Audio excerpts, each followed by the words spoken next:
ராஜபக்ஷ குடும்பத்தோட கிரிமினல் மூளை அப்படின்னு சொல்லப்படக்கூடிய பசில் ராஜபக்ஷவுக்கு இப்போ சர்வதேச அளவுல ஆபத்து நெருங்கி இருக்கு. தேவைப்பட்டா உடனடியா பிரமாண பத்திரத்தை தாக்கல் செஞ்சு பசில் ராஜபக்ஷவுக்கு எதிராக சர்வதேச பிடியாணையை பெற்றுக்கொள்றதுக்கு தேவையான நடவடிக்கையை மேற்கொள்ளுங்க அப்படின்னு சொல்லி கோட்டை நீதவான் பசன் அமரசேன சிஐடிக்கு இப்போ உத்தரவு பிறப்பிச்சிருக்காரு. மக்களோட பணத்துல 12,000 டிஷர்ட்டை பிரிண்ட் பண்ணி அதை தேர்தல் பிரச்சாரத்துக்கு பயன்படுத்த இருக்காரு அப்படிங்கிற குற்றச்சாட்டுக்கு கீழே சிஐடி மூலமா பசில் ராஜபக்ஷவுக்கு வழக்கு தாக்கல் செய்யப்பட்டிருந்தது. ராஜபக்ஷ குடும்பத்துல இருக்க கோடீஸ்வர விஐபிக்கள் சிறையில கம்பி எண்ண போறாங்களா? நேத்து நீதிமன்றத்துல அப்படி என்னதான் நடந்தது அப்படிங்கிறத இந்த வீடியோல பார்க்கலாம். இந்த வழக்கோட பின்னணியை தெரிஞ்சுக்க நம்ம எல்லாருமே 2014ஆம் ஆண்டுக்கு போகணும். அப்போ ஊவா மாகாண சபை தேர்தல் களம் சூடு பிடிச்சிருந்தது. அந்த சந்தர்ப்பத்துல இலங்கை சுற்றுலா மேம்பாட்டு பணியகத்துக்கு சொந்தமான 7.8 மில்லியன் ரூபாய் பணம் அது திட்டமிட்ட பணிகளுக்கு பயன்படுத்தப்படாம திசை திருப்பப்படுது. ஒரு குறிப்பிட்ட கட்சியோட உருவம் அது மட்டும் இல்லாம அதோட லோகோவை வச்சு மக்கள் பணத்தை பயன்படுத்தி கிட்டத்தட்ட 12,000 டிஷர்ட் பிரிண்ட் பண்ணி இருக்காங்க. அந்த டிஷர்ட் எல்லாமே இந்த ஊவா மாகாண சபை தேர்தல் பிரச்சாரங்களுக்காக பயன்படுத்தப்பட்டிருக்கு அப்படின்னு குற்றப்புலனாய்வு திணைக்களத்தோட சட்டவிரோத சொத்துக்கள் பிரிவு நீதிமன்றத்துல அறிக்கை தாக்கல் செய்யறாங்க. இந்த நிதி மோசடி சம்பவம் தொடர்பா பொது சொத்து சட்டத்துக்கு கீழே குற்றப்பத்திரிகை தாக்கல் செய்யப்பட்டு நீண்ட நாட்களாவே விசாரணைகள் நடத்தப்பட்டு வந்தது. இப்படியான பின்னணியில நேத்து இந்த வழக்கு மறுபடியும் விசாரணைக்காக எடுத்துக்கொள்ளப்பட்டது. இந்த வழக்கு விசாரணைக்கு எடுத்துக்கொள்ளப்பட்ட சந்தர்ப்பத்துல சிஐடி அதிகாரிகள் நீதிமன்றத்தில் ஒரு கோரிக்கையை முன்வைக்கிறாங்க. ஆல்ரெடி இந்த வழக்கு தொடர்பா பசில் ராஜபக்ஷவுக்கு பிடியாணை பிறப்பிக்கப்பட்டிருந்தது எங்க எல்லாருக்குமே தெரியும்.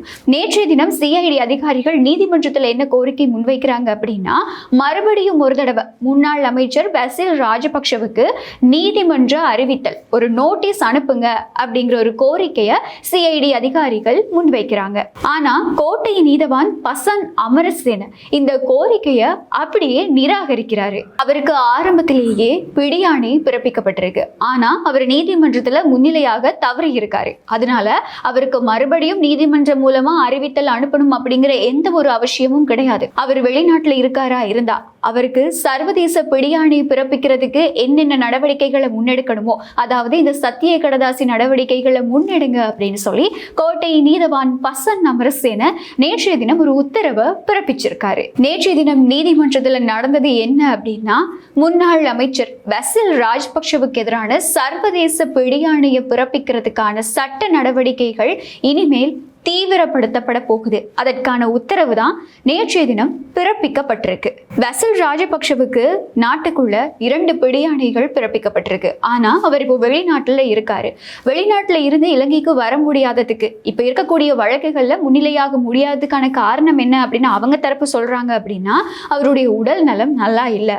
அதனால அவருக்கு வெளிநாட்டுல இருந்து இலங்கைக்கு பயணிக்க முடியாது, பயணங்களை மேற்கொள்ள முடியாது. அதுக்கு எந்த ஒரு விமான சேவை நிறுவனங்களும் அந்த பொறுப்பை ஏற்றுக்கொள்றதுக்கு கூட தயாரா இல்ல. அந்த அளவுக்கு அவருடைய உடல்நிலை ரொம்பவே மோசமா இருக்கு அப்படின்னு சொல்லி பசில் ராஜபக்ஷ தரப்புல இருக்கக்கூடிய சட்டத்தரணிகளா இருக்கட்டும், அவருக்கு ஆதரவு தெரிவிக்கக்கூடிய பல பேரா இருக்கட்டும் இப்ப குரல் கொடுத்துட்டு இருக்காங்க.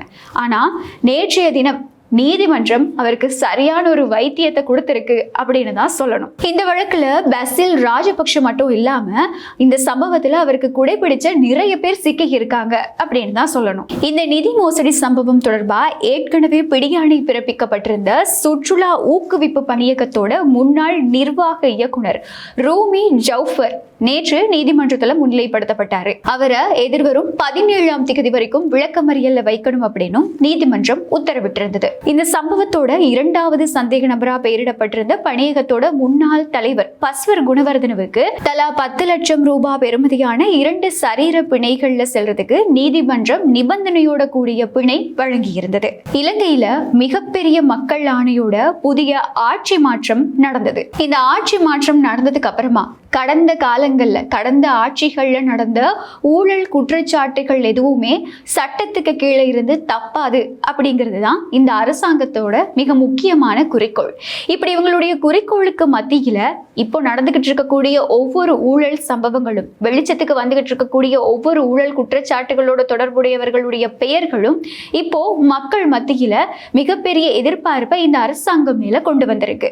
அதுலயும் பசில் ராஜபக்ஷவுக்கு பிடியாணை பிறப்பிக்கப்பட்டு அவர் இப்போ வரைக்கும் நீதிமன்றத்துல முன்னிலை ஆகாததுனால அவருக்கு இப்போ சர்வதேச பிடியாணை பிறப்பிக்கிற அளவுக்கு இந்த அரசாங்கம், அதுக்கு கீழே இந்த நீதிமன்றங்கள் சுயாதீனமா செயற்படுது அப்படிங்கிற விஷயமும் இப்போ மிகப்பெரிய விஷயமா பேசப்பட்டு வருது. அது மட்டும் இல்லாம இந்த வழக்குல அடுத்தடுத்து நடந்துகிட்டு இருக்கக்கூடிய இந்த நகர்வுகளும் மிக முக்கியமா பார்க்கப்படுது. 2014ஆம் ஆண்டுல நடந்த ஒரு மிகப்பெரிய மோசடி, அதுவும் மக்கள் பணத்தை பயன்படுத்தி நடந்த ஒரு மிகப்பெரிய மோசடிக்கு 2026ஆம் ஆண்டுலயும் சட்டம் தவறாம தன்னோட கடமையை செஞ்சுக்கிட்டு இருக்கு. ராஜபக்ஷ குடும்பத்தோட மிக முக்கியமான தூணா இருக்கக்கூடிய பசில் ராஜபக்ஷவுக்கு எதிராக சர்வதேச அளவில் சிஐடி அதிகாரிகள் காய் நகர்த்த ஆரம்பிச்சிருக்காங்க அப்படிங்கிறது இலங்கை அரசியல் களத்துல ஒரு மிகப்பெரிய பூகம்பத்தை ஏற்படுத்த போகுது அப்படிங்கிறதுக்கு ஒரு சின்ன அறிகுறியும் கூட தான். பொதுமக்களோட வரி பணத்தை அரசியல் விளம்பரங்களுக்காக பயன்படுத்தின இந்த சம்பவம் தொடர்பா